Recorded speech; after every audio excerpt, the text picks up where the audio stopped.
पंजाब के ज़िमनी इलेक्शंस में तहरीक इंसाफ की फतह के बाद मौलाना फजल रहमान, मियां नवाज शरीफ और आसिफ अली जरदारी ने आपस में राबता कर लिया है। तीनों रहनुमाओं ने ज़िमनी इंतखाबात में लीगी उम्मीदवारों की शिकस्त का जायजा लिया। इसी पर बात करेंगे जावेद हुसैन से। जावेद, इस राबते का अहवाल क्या है?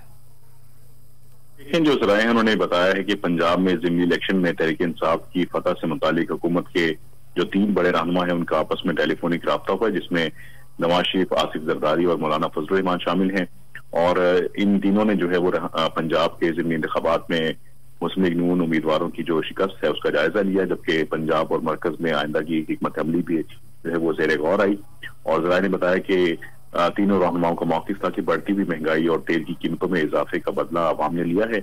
और इस मौके पर साबिक वज़ीर आज़म नवाज शरीफ ने कहा कि उनका मौक़िफ़ था कि उन्होंने पहले दिन से कहा था कि हुकूमत ले लें कि वो हक में ही नहीं थे।